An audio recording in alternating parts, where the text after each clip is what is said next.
नमस्कार विद्यार्थियों, इतिहास के इस विशेष ऑनलाइन कक्षा में आपका फिर से स्वागत है। मैं captain doctor Rajendra Kumar Purohit, associate professor government Dungar college Bikaner, department of history.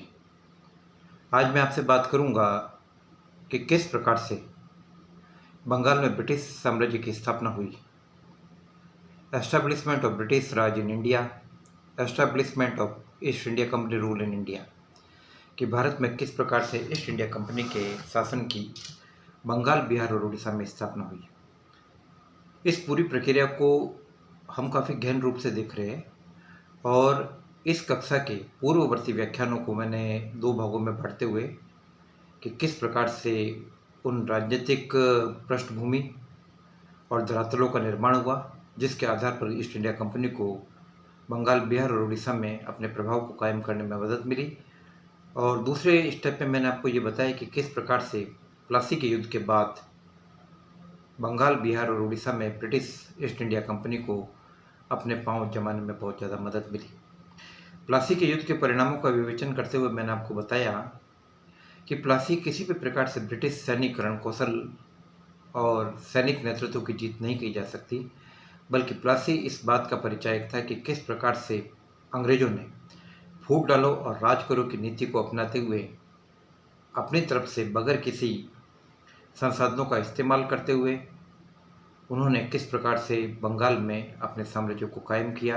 Plassey इस बात का उदाहरण थी। जैसा कि इतिहासकार के एम पणिक्कर ने भी कहा है कि प्लासी की लड़ाई कोई लड़ाई नहीं थी, बल्कि एक षड्यंत्र था, एक सौदेबाजी थी, जिसके तहत बंगाल के लालची साहूकारों और सेठों ने नवाब को ईस्ट इंडिया कंपनी को बेच दिया। तो प्लासी के युद्ध के बाद सिराजुद्दौला का अंत कर दिया गया और मीर जाफर बंगाल का नया नवाब बना। और जैसा कि संधि की शर्तें पूर्व में तय थी, इसके तहत मीर जाफर ने ईस्ट इंडिया कंपनी के अधिकारियों और कर्मचारियों की निजी मांगों को पूरा किया और इसके साथ ही साथ एक बड़े पैमाने पर धनराशि कंपनी को देने का वचन दिया। उसने यह भी कहा कि वह 1 लाख रुपये सालाना ईस्ट इंडिया कंपनी 1 लाख रुपये मासिक ईस्ट इंडिया कंपनी को चुकाएगा। क्लाइव को 2,34,000 रुपये व्यक्तिगत तौर पर भेंट के रूप में दिया गया। ईस्ट इंडिया कंपनी को 8 लाख रुपए की भेंट चांदी के सिक्कों के रूप में दी गई, जिसे कलकत्ता तक पहुंचाने में 100 से ज़्यादा नावों का प्रयोग किया गया। ये सारी बातें हुई और इसके साथ ही एक प्रकार से आर्थिक संसाधनों का प्रवाह बंगाल से इंग्लैंड की तरफ जाना चालू हुआ, जो कई मायनों में इंग्लैंड के लिए काफ़ी लाभकारी साबित हुआ। यह प्लासी थी जिसके परिणाम स्वरूप यूरोपीय जगत में ब्रिटेन को एक नई पहचान मिली और एक छोटा सा टापू जो क्षेत्रफल में राजस्थान से भी कम है, वो दुनिया के अधिकांश हिस्सों में हुकूमत जमाने में कामयाब हुआ। और ब्रिटिश उपनिवेशवाद के विकास के पीछे प्लासी के युद्ध से मिली हुई अकूत संपदा काफ़ी हद तक जिम्मेदार थी। अब प्लासी के युद्ध के बाद की स्थितियों का विवेचन करते हैं कि कौन सी वो परिस्थितियाँ थी जिसके कारण ईस्ट इंडिया कंपनी ने मीर जाफर को उसके पद से हटाया और उसके स्थान पर मीर कासिम को सत्तारूढ़ करने का निश्चय किया। प्लासी के युद्ध के बाद ईस्ट इंडिया कंपनी को पैसा तो काफ़ी मिला, लेकिन साथ ही साथ ईस्ट इंडिया कंपनी की जिम्मेदारी और उसकी भूमिका भी बढ़ी। अब ईस्ट इंडिया कंपनी केवल एक व्यापारिक कंपनी मात्र नहीं रही, वो एक सैनिक संगठन बन गया और राजनीतिक कंपनी भी बन गई, जिसे अपने सैनिक और राजनीतिक खर्चों को पूरा करने के लिए कई प्रकार से आय की जरूरत थी। इवन सितंबर 1960 के आसपास तक का जो अनुमान है, इसके मुताबिक ये कि मीर जाफर ने जो ये वादा किया था कि वो 1 लाख रुपये महीना कंपनी को देगा, वही नहीं चुका पाया। और 1960 के मध्यार्थ तक आते आते ये ड्यू करीबन लगभग 25 लाख रुपए का हो गया। कंपनी को पैसे की जरूरत थी। नवाब ने कंपनी की मांगों को पूरा करने के लिए बर्दवान के कुछ इलाके 2 साल के लिए कंपनी को दिए, लेकिन इसके बावजूद कंपनी की ज़रूरतें पूरी नहीं हो पा रही थी, क्योंकि कंपनी का खर्चा काफ़ी ज़्यादा था। कंपनी को अपने सैनिक खर्चे के लिए 1760 के अंत में जब उनका बजट पेश किया गया तो सैनिक खर्चे के लिए उनको 18 लाख रुपए की ज़रूरत थी और 10 लाख रुपया उनके मद्रास रेजेंसी का खर्चा था। 28 लाख रुपए के आसपास उनका खर्चा था और 37 लाख रुपए की उनकी इनकम थी, और जिनमें से कुल मिलाकर 25 लाख रुपये नवाब से प्राप्त होना था, जो हुआ नहीं।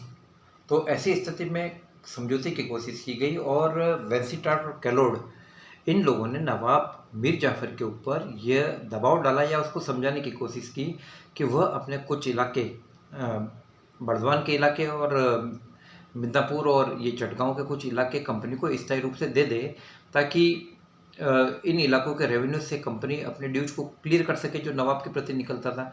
लेकिन मीर जाफ़र इन चीज़ों को समझ नहीं पा रहा था या स्थिति की गंभीरता को नहीं समझ पा रहा था। यदि अगर वो स्थिति की गंभीरता को समझता तो शायद वो इलाके दे देता, लेकिन उसे यह पता नहीं था कि कंपनी की आर्थिक ज़रूरतों को पूरा न करने का परिणाम उसकी सत्ता से बेदखली के रूप में होगा। और मीर कासिम जो कि उसका दामाद था, स्थितियों को भांपने में बड़ा काफ़ी माहिर था, काफ़ी कुशल था और काफ़ी निपुण था।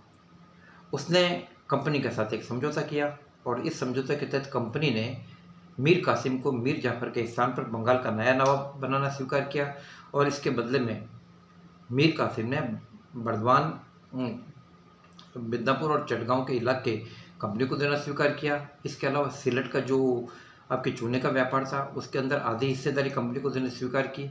इसके अलावा उसने यह भी स्वीकार किया कि वह कंपनी को उनके दक्षिण अभियान के लिए 5 लाख रुपए भी चुकाएगा और साथ ही साथ व्यक्तिगत रूप से भी काफ़ी पैसा देना स्वीकार किया गया। व्यक्तिगत रूप से लगभग उसने 17 लाख रुपए ईस्ट इंडिया कंपनी के अधिकारियों को दिए, जिसमें वेंसीटार्ट को 5 लाख रुपए और कर्नल कैलोड को 2 लाख रुपए दिए गए और बाकी पैसा अन्य अधिकारियों के अंदर बांटा गया। तो 17 लाख रुपए तो एक प्रकार से निजी भेंट के रूप में दिए गए। लेकिन मीर कासिम काफ़ी समझदार था और उसके दिमाग में बहुत सारी योजनाएं काम कर रही थी और उसका ये मानना था कि एक बार मुझे सत्ता मिल जाए तो मैं बंगाल की आर्थिक स्थिति को सुधारने की कोशिश करूंगा। और इस संधि के तहत कंपनी ने मीर जाफ़र को बंगाल के नवाब के पद से अपदस्थ किया। मीर जाफ़र को उसके कर्मों का परिणाम मिला और उसको एक कुछ राशि पेंशन के रूप में देकर बंगाल की राजनीति से अलग कर दिया गया मीर जाफ़र को। अब मीर कासिम बंगाल का नया नवाब बना। मीर कासिम स्पष्ट रूप से जानता था कि यदि मुझे कंपनी की आर्थिक मांगों को पूरा करना है तो बंगाल के खजाने को आर्थिक रूप से मजबूत करना पड़ेगा। तो इसके लिए उसने भूमि का सर्वे कराया, उसने भ्रष्ट अधिकारियों को दंडित किया, बंगाल की आय को बढ़ाने की कोशिश की, कुछ बंद हुए पुराने करों को चालू किया, भ्रष्ट अधिकारियों से बकाया करों की रकम वसूल की और इसके अलावा ईस्ट इंडिया कंपनी के कुचक्रों से बचने के लिए उसने अपनी राजधानी मुर्शिदाबाद से मुंगेर ट्रांसफ़र की।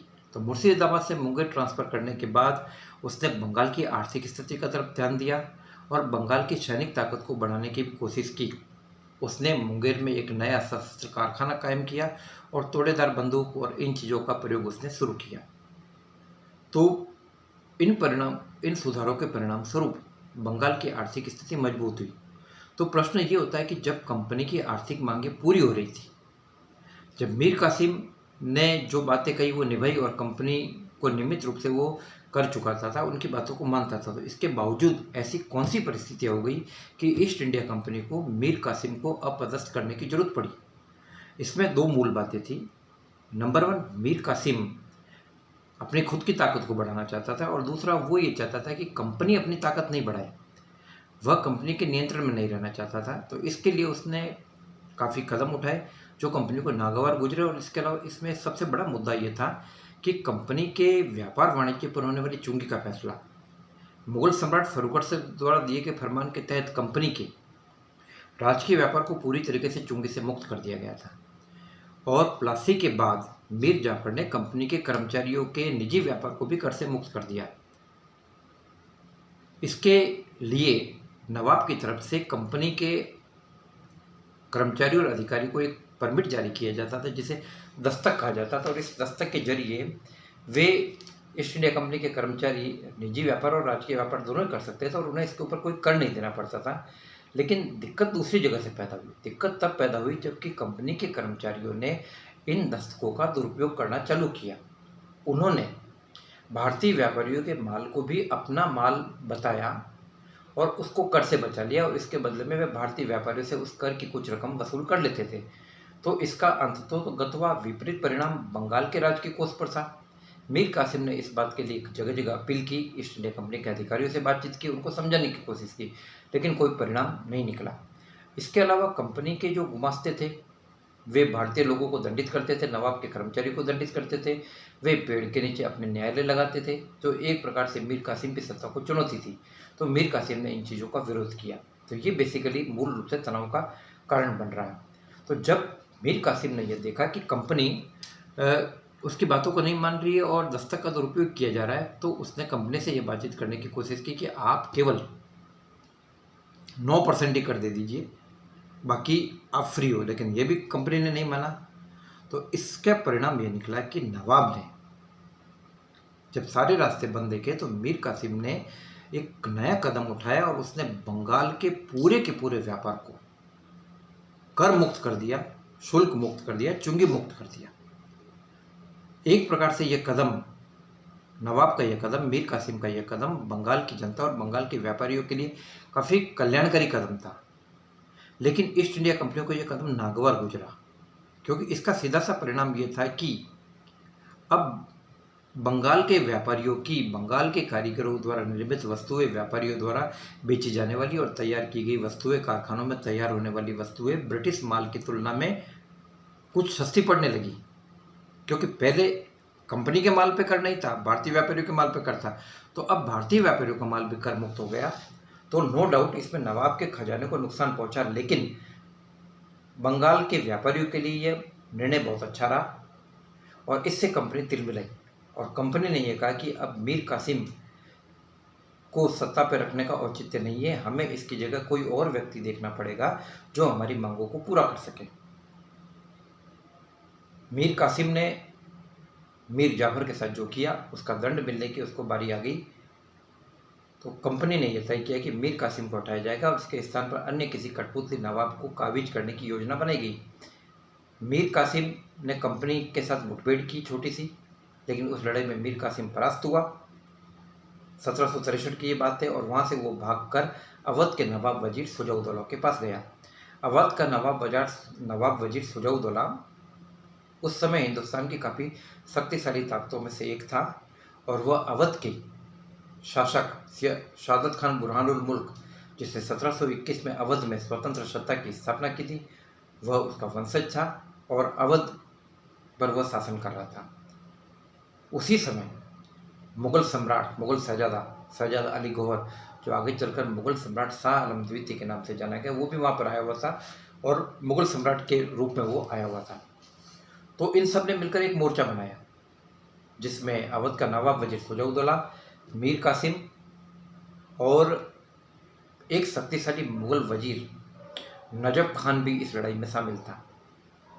तो मीर कासिम ने अवध के नवाब वजीर सुजाउद्दौला को यह कहा कि मैं आपको युद्ध का पूरा खर्चा चुकाऊंगा, आप मेरी मदद कीजिए।